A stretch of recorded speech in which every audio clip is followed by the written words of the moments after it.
Bé, després de la pausa cafè m'indiquen que ja està tot preparat perquè puguem escoltar el doctor Ruiz Domènech, José Enrique Ruiz Domènech, perquè, com us avançava abans, crec, doncs no ha pogut assistir, es troba fora i hem pogut preparar aquesta conferència via streaming. Lamentablement em diuen que no el podrem sentir, però sí que... Ai, perdó, no el podrem veure, només faltaria que no el poguéssim sentir. Coses del directe. I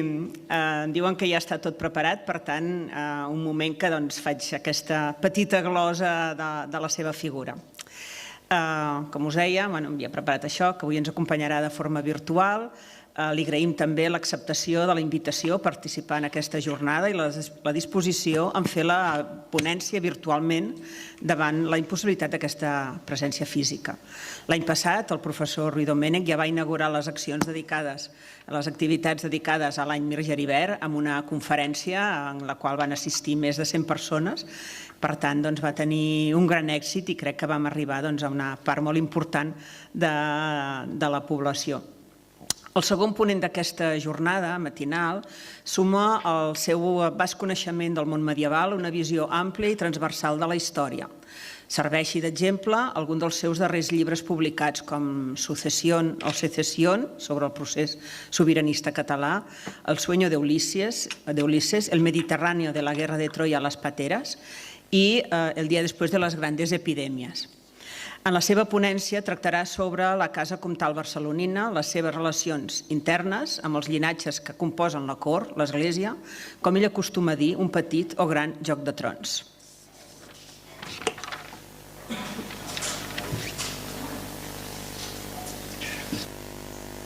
Bon dia, Olèrdola. Gràcies, Núria, i gràcies a tots vosaltres que esteu aquí. Estic atrapat en una petita isla de la Mediterrània que tenia una història molt comú amb la història de Catalunya, però ja en la baixa edat mitjana. I, bueno, tinc problema de connexió, tenia moltes ganes de ser com vosaltres i, bueno, si se senti bé, començaré la meva xerrada 45 minuts que m'han dit els organitzadors sobre aquesta funció tan important com és la relació del casal dels comtes de Barcelona, el llinatge comtal, com els feudataris, especialment com el nostre amic i homenatjat Mir Geribert, prínceps d'Olèrdola. Bé, lo primero que tengo que deciros, como siempre que trato de linajes en mis estudios, es que llegué a la conclusión hace ya muchos años de que los linajes feudales, especialmente la Cataluña de esta época, no son sistemas patrilineales, sino que son sistemas bilaterales. Y eso significa que para hablar de los condes de Barcelona que rigieron los condados vinculados a Barcelona, que comenzaron siendo unos pocos y luego ya muchos, no solo tengo que hablar de los hombres, condes, propietarios del título, que son para el siglo XI, V, sino también, y muy importante, de las mujeres que marcaron el devenir del linaje, que utilizaron el título de condesas de Barcelona en razón de la alianza matrimonial, que es una de las peculiaridades importantes de la historia feudal catalana, los sistemas de alianza matrimonial.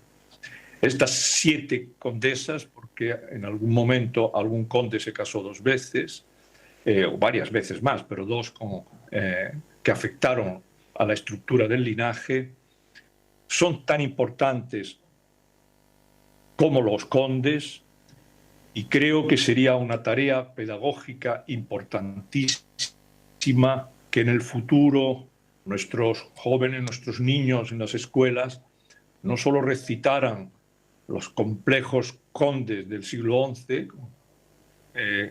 sino también sus extraordinarias condesas con la misma soltura, porque no es un capricho de nuestra época, sino una devoción a lo que sucedió en aquel momento. Por lo tanto, el primer elemento de esta charla es que vamos a tratar de un linaje, de un sistema bilateral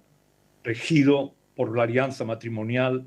entre el casal de los condes de Barcelona y otros linajes importantes. Y además, tengo que decirlo, en crecimiento. Es decir, los contactos de alianza matrimonial fueron hacia arriba, lo cual muestra claramente que a lo largo del siglo XI el condado de Barcelona y los condes de Barcelona se instalaron fuertemente en los sistemas de alianza matrimonial de toda Europa. Ese es el primer elemento de este tríptico que quiero desarrollar en esta charla. El segundo es que es la frontera. No solo porque nuestro invitado de honor, Mir Gever, es el señor de una zona de la frontera, lo que llamaríamos el Penedès, con Olérdola como centro neurálgico, estratégico y logístico, sino porque la frontera es una realidad en el siglo XI de enorme importancia para el devenir de la futura historia de Cataluña. Todo el territorio comprendido entre el Llobregat y el Francolí tiene una identidad extraordinariamente compleja, pero al mismo tiempo que la estamos perfilando bastante bien con recientes estudios, que no voy a citar todos ellos porque algunos hablan en este coloquio y lo harán muchísimo mejor que yo, que ya estoy un poco viejo para estas cosas, pero que tengo que decir que me gustan mucho estos trabajos que reactivan, refuerzan y perfilan las antiguas investigaciones que yo realicé hace ya 30 y 40 años. Por lo tanto, estamos en un segundo díptico, sería la idea de la frontera y, naturalmente, hay que hacer una historia del siglo XI para ubicar estas dos realidades, el linaje y la frontera. Y la pregunta que me hago y contestaré al final sería si es una historia de la frontera. Comenzaré, por lo tanto, con el efecto que produjo en la frontera en el año 985 de un ataque del general que las crónicas de la época llaman Almanzor, que es un general del califa de Córdoba, de los omeyas, que decide en un ataque hacia el Penedès llegar hasta Barcelona, a la que destruye según las crónicas. Siempre los arqueólogos han mostrado cierto escepticismo porque no encuentran restos de esa destrucción, que sin embargo encontramos referencias en documentos, especialmente del monasterio de Sant Cugat. En todo caso, el conde Borrell II, que fue el que regía por entonces, a finales del siglo X, el casal de los condes de Barcelona, detecta que la forma de articulación del linaje que había hecho su insigne antepasado, el famoso Guifré el Pilós, ya no podía funcionar tras este ataque y que había que cambiar la estrategia política del linaje para adaptarlo a las nuevas circunstancias. Esas circunstancias, algunos historiadores hemos denominado que es el proceso de feudalización que se produjo en estas tierras. Por lo tanto, la historia de los condes de Barcelona estará vinculada a este proceso de feudalización. En concreto, en el caso de Borrell, lo lleva a cabo a través de un matrimonio con Legarda de Rouergue, de Toulouse, una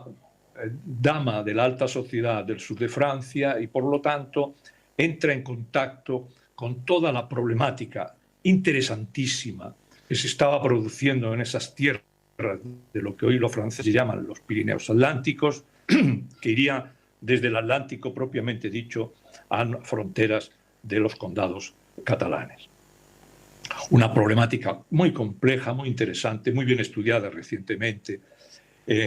por un proyecto de investigación europeo sobre la petrificación de esos territorios. Dicho lo cual, este matrimonio a Borrell le permite entrar en contacto con los condes de Toulouse, especialmente con el hermano de su esposa, hermano de Letgarda, de nombre Ramón, conde de Toulouse. Digo esto porque la importancia que va a tener la alianza y, por lo tanto, las relaciones con las familias maternas de los nobles catalanes ya la marca justamente el nacimiento del hijo primogénito de Borrell II, que llama como el hermano de su madre Ramón, y es nuestro Ramón Borrell, personaje clave porque es el primer conde real del siglo XI y que cuenta con un hermano menor, Ermengol, en su calidad de conde de Urgell, que tiene de algún modo relación con la frontera, pero la verdadera frontera, la que a nosotros nos interesa, Ramón Borrell, siguiendo las pautas creadas por su padre, Borrell II, la ofrece en relación con dos hermanos muy poderosos en la zona, dos hijos de un viejo vicarius de la zona, de nombre Guitard. Solemos traducir como Beguer, aunque eso genera cierta confusión, dado que los vicari del siglo X, de finales del siglo X, principios del siglo XI, no cumplían las mismas funciones que los begueres del siglo XII. Es un debate interesantísimo, desarrollado por algunos jóvenes historiadores recientes, que conviene seguir de cerca. En todo caso, este Guitard ofrece a sus dos hijos, Udalard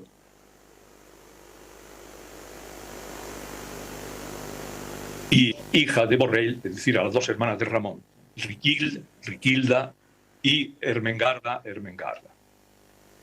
Por lo tanto, estamos a comienzos del siglo XI con un doble matrimonio entre dos mujeres del casal de los condes de Barcelona, dos mujeres hijas y hermanas de condes de Barcelona, casadas con dos hijos de este Beguer. El mayor, Udalard, se autodenomina vizconde de Barcelona, y con lo cual genera en sí mismo ya un sistema de parentesco muy complicado que me he detenido a analizar personalmente en un libro dedicado precisamente a los vizcondes de Barcelona, con muchas confusiones en su organización, porque todos aquellos que habéis estudiado o queréis estudiar este periodo y estas familias, nos encontramos con problemas serios a la hora de la identificación de los personajes. Pues bien, Udalard, ya como vizconde de Barcelona, y su hermano Geribert como el señor de estos territorios de frontera, que se casa con la segunda de Borrell, Ermengarda, tienen una relación muy estrecha en la siguiente generación, que es la generación del hijo controvertido, polémico, fascinante por otro lado, como todo personaje polémico, que es Berenguer Ramón. Berenguer, hijo de Ramón Borrell. Berenguer Ramón I. Este conde de Barcelona contrae dos matrimonios, por eso las dos alianzas matrimoniales son muy diversas entre sí y marcan precisamente la relación que Berenguer Ramón tiene con su poderosa madre, que es la esposa de Ramón Borrell, la muy famosa Ermesenda de Carcassona, o Ermesén de Carcassona. Como veis, de nuevo otra alianza, la de Ramón Borrell con Ermesén, hace que la dinastía en la siguiente generación, en la segunda generación, después de esta transformación del orden feudal, provoque una relación muy difícil entre el conde Berenguer Ramón, casado en primeras nupcias con Sancha Sánchez de Castilla, es decir, hija de Sancho de Castilla, en una relación que los condes de Barcelona van a perseguir en diversas ocasiones. A veces aceptando una mujer del linaje de los condes de Castilla, otras veces entregándoselo a ellos. Porque Berenguer Ramón, con este primer matrimonio, trataba de articular la frontera siguiendo criterios que se acercaban de algún modo al gran señor de la época, que ya naturalmente daba señales de relación tensa con los condes de Barcelona, que es el famoso Sancho Garcés III, Sancho el Mayor, ¿no? Rey de Navarra y demás títulos. Para intentar fijar este complejo problema que va a tener Berenguer Ramón con dos de los primos más singulares del conde, que son precisamente el hijo de Udalar, que es Gilabert, que es obispo de Barcelona, y el hijo de Geribert y Ermengarda, que no es otro que nuestro admirado Mir Geribert. Por lo tanto, en esta generación, los descendientes de las hijas de Borrell II, de las hermanas de Ramón Borrell II, tienen una presencia mucho más activa que el propio conde, que está intentando organizar el territorio de la frontera de un modo diverso. Para ello se apoyará en un clúster de mujeres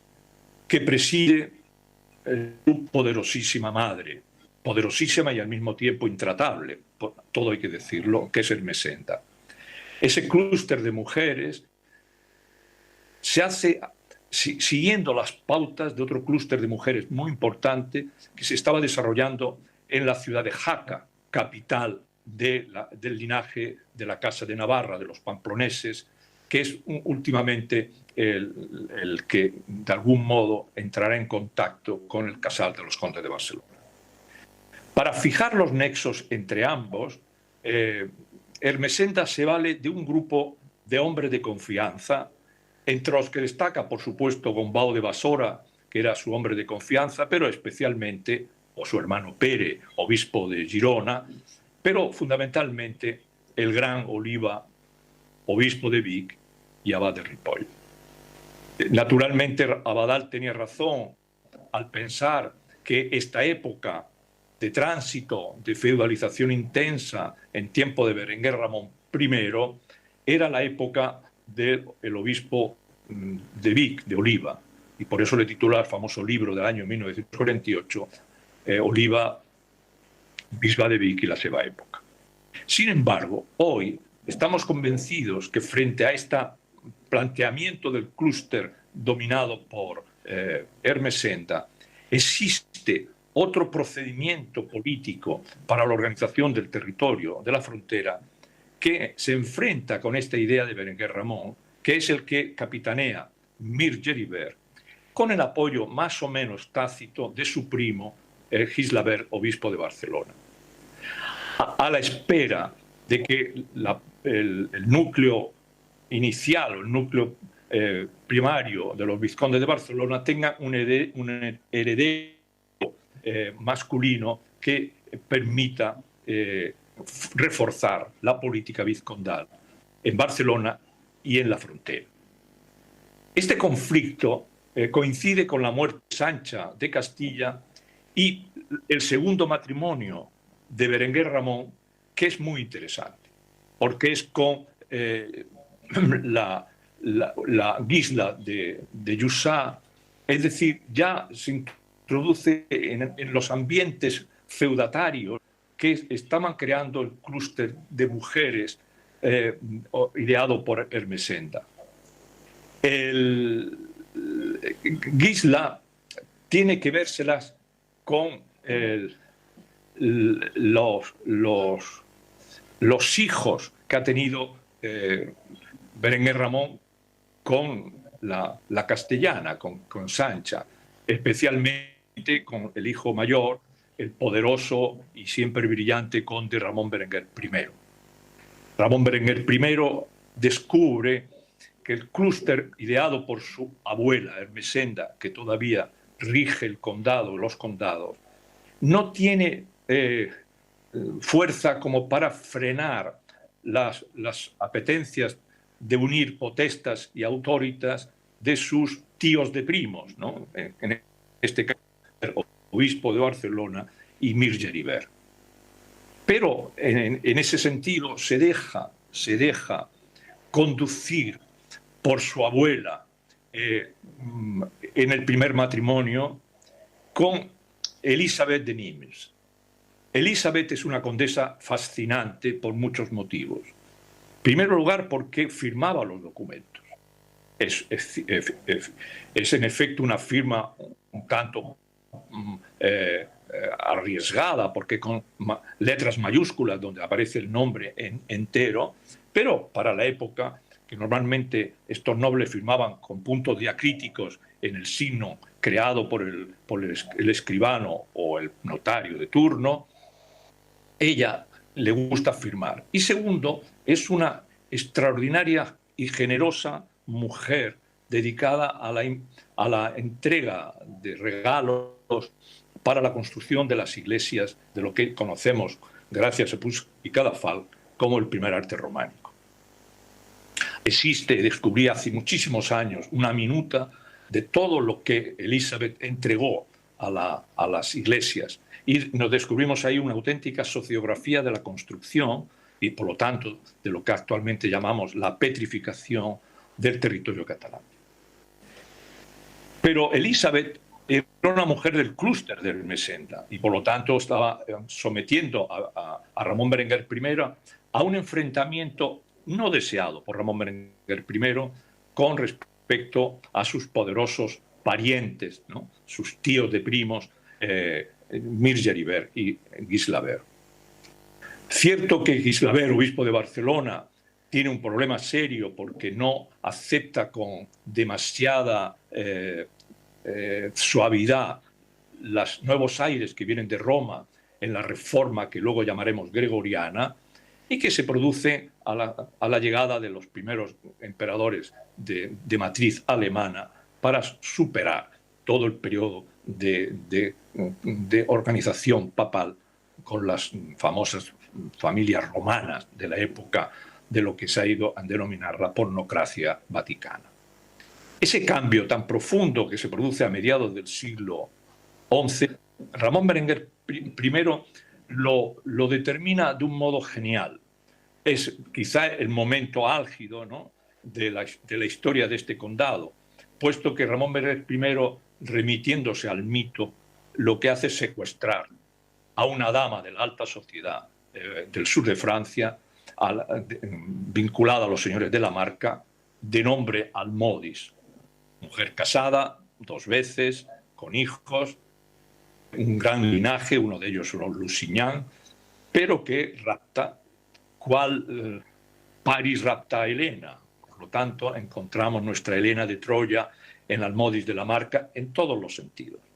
Es una mujer atractiva, ambiciosa, que le ofrece y le da a Ramón Berenguer III no solo 2 hijos que al parecer eran gemelos, sino que además le da una nueva perspectiva en la orientación del conflicto que mantiene con Mir Geribert,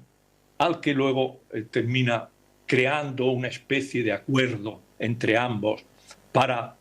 ayudarle a fortificar las tierras y conducirlas hasta el Ebro. Ya sabéis, porque lo habréis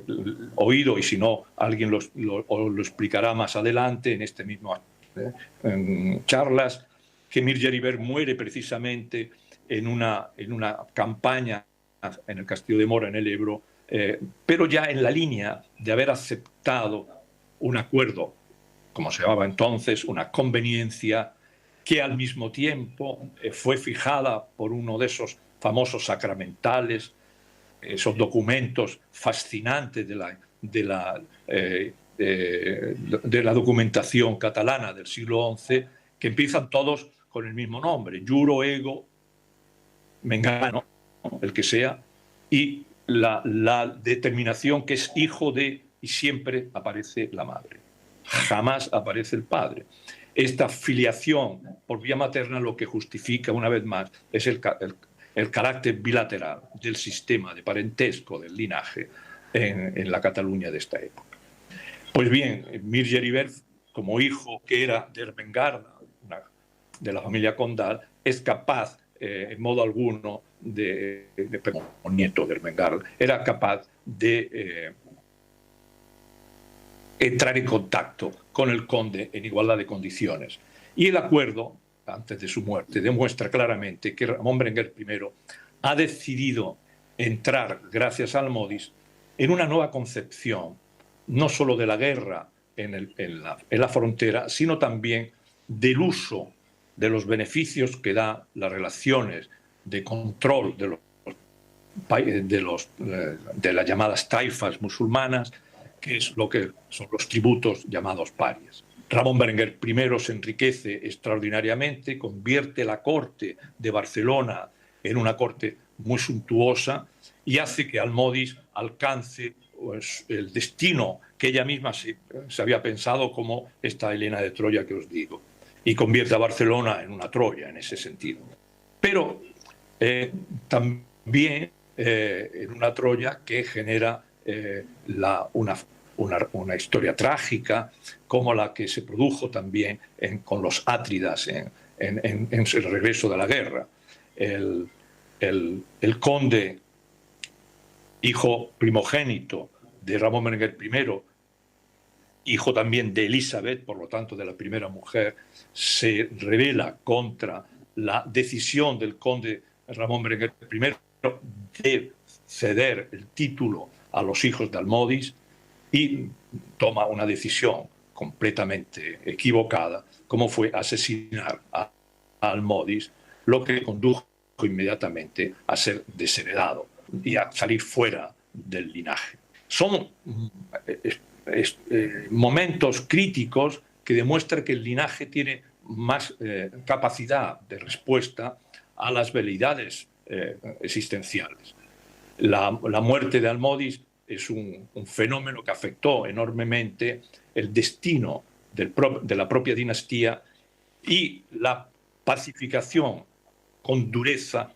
a través de ese sistema de las conveniencias y de los sacramentales, de los juro ego, que Ramón Berenguer I introdujo para organizar por primera vez un territorio que aceptara la autoridad pública, que es la autoridad condal, sin necesidad de reclamar el derecho del clúster que había creado su abuela en torno a Oliva de Vic y otros grandes magnates vinculados a la Iglesia, sino como un sistema puramente de derecho feudal. Eso explica el debate que en la historiografía catalana tuvo y ha tenido y tendrá sobre la cronología de los usaches que renueva Ramón Berenguer I,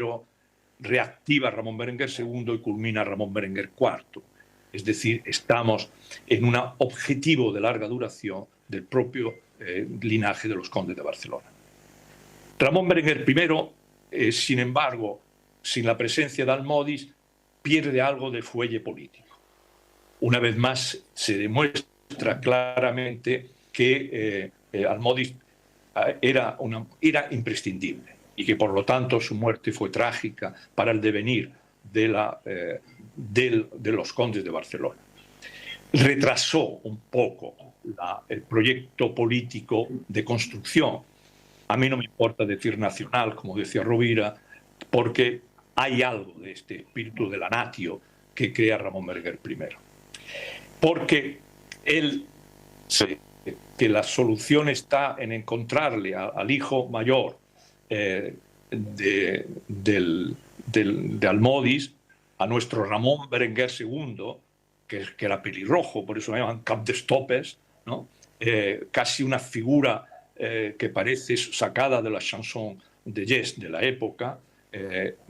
porque además, al parecer, tenía un hermano gemelo, o al menos mellizo. En fin, esto es un lío tremendo en la que se introdujeron grandes figuras de nuestra historiografía, entre ellos el señor Coll Alentor, para determinar quién era exactamente Berenguer Ramón y Ramón Berenguer II. Ramón Berenguer II contrae matrimonio, mientras que Berenguer Ramón II no, queda célibe. Y eso marca ya el hecho de que probablemente ya comienzan a establecer que para el carácter bilateral es fundamental encontrar una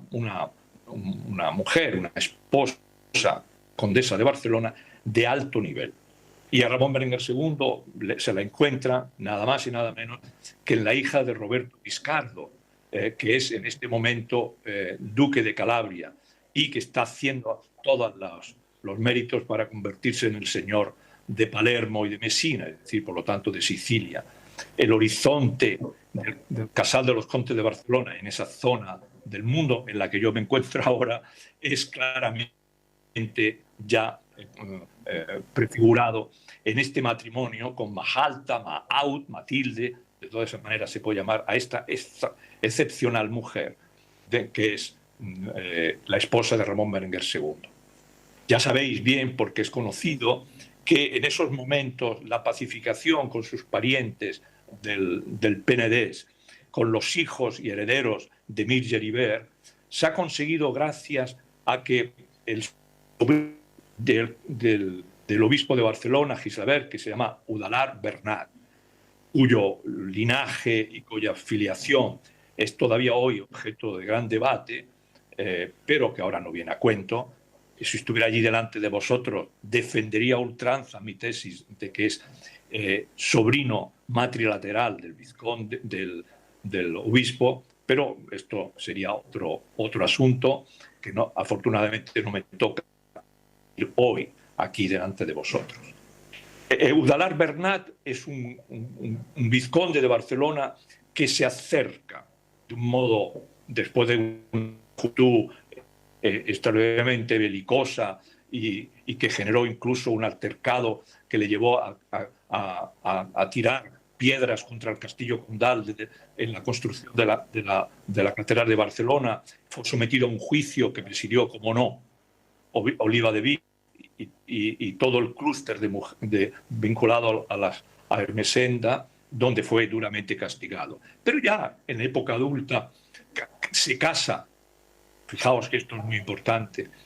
con la condesa viuda de Berenguer Ramón I, con Gisla de Jussá, buscando un acercamiento con Ramón Berenguer I. Acercamiento que no conseguirá,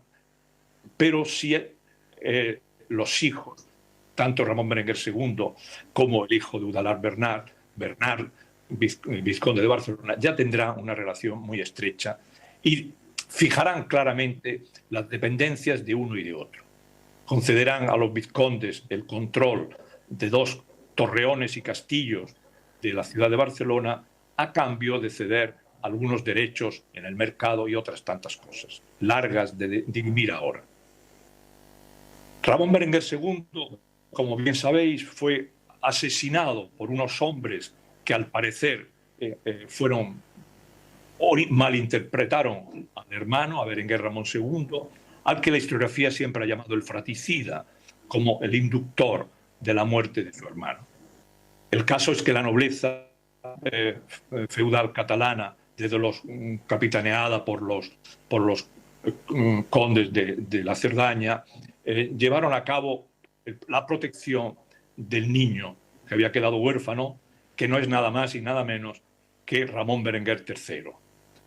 llamado el Grande con razón. Ramón Berenguer III, que será el conde que termina el siglo XI, durante un tiempo estuvo bajo la tutela de su tío, Berenguer Ramón II, luego su tío se marcha a la cruzada. Hay un documento un día publicaré, fascinante sobre su destino en la cruzada,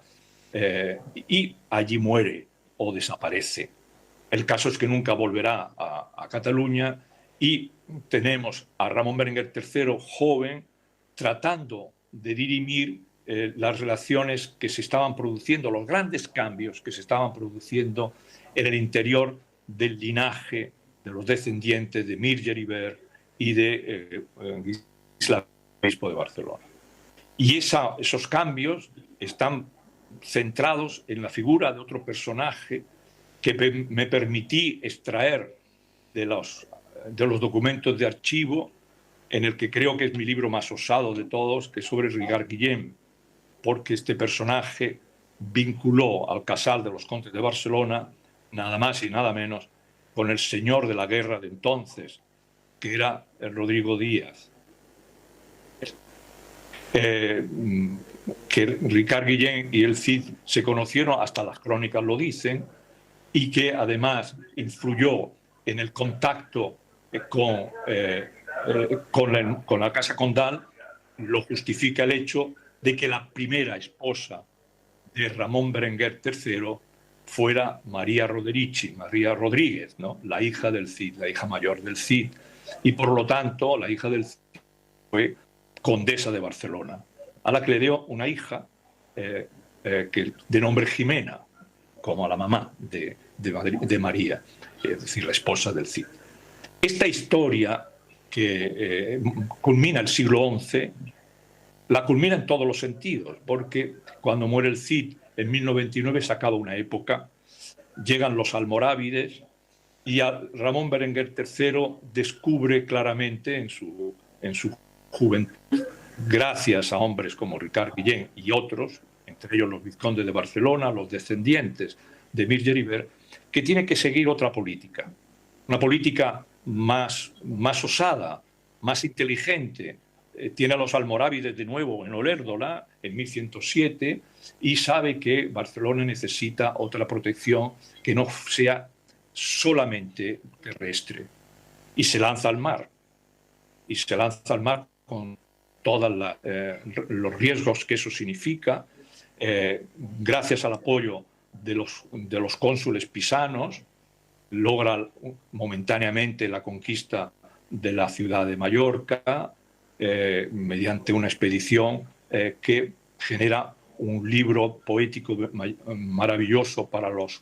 la dinastía de los condes de Barcelona, denominado el Liber Mallorquinus, puesto que ahí nombran a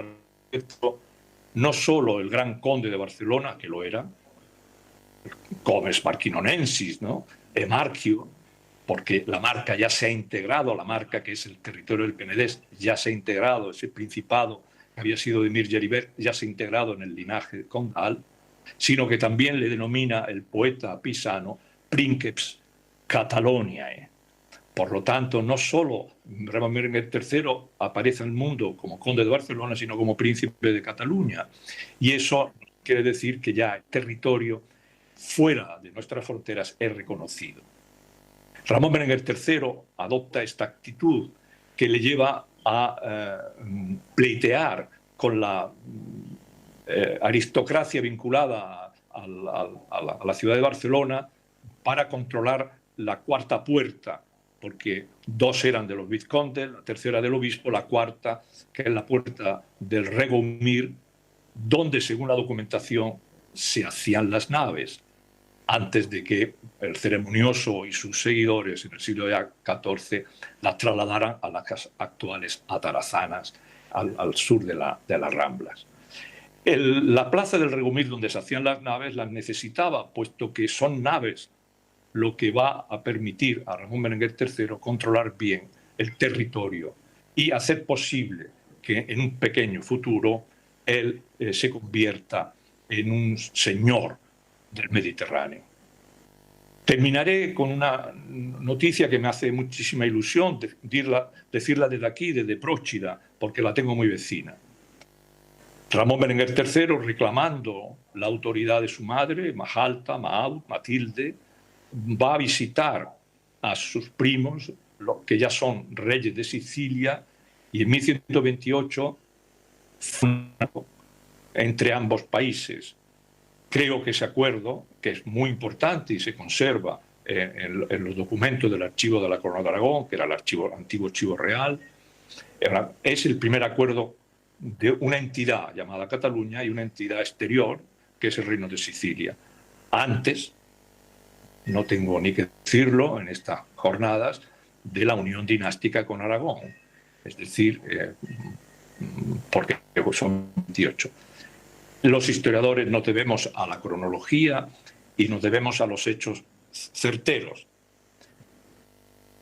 Y como veis, en mi charla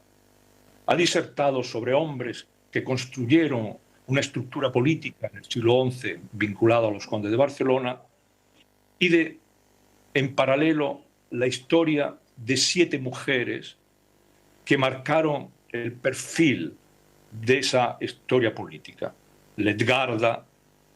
Ermesenda, Elizabeth, pero Sancha de Castilla, no la quiero olvidar, Elizabeth de Nimes, Almodis de la Marca, Majalta de Sicilia, María Roderigo. En el siglo XII, Ramón Berenguer III, al quedar viudo por segunda vez, no se interesa ahora el nombre de la segunda, que no tuvo mucho para la historia del casal de los condes de Barcelona, se casó, cómo no, con una mujer que le abría el espacio al Mediterráneo, Dolsa o Dulce de Provenza, de manera que nuestro Ramón Berenguer III, el heredero de todo esto, es conde de Barcelona, Marquio, de la Marca del Penedés, pero también marqués de Provenza y, como os decía, en la literatura, príncipe de Cataluña. Una buena historia teñida a veces de sangre y a veces de ambiciones, donde las mujeres intervinieron tanto como los hombres. Muchas gracias por haberme escuchado, muchas gracias por haberme hecho participar en esta magnífica sesión y lamento de nuevo. Os pido disculpas de estar aquí atrapado, pero es un manifiesto de que está en los momentos culminantes atrapado en otro lugar. Muchas gracias a todos.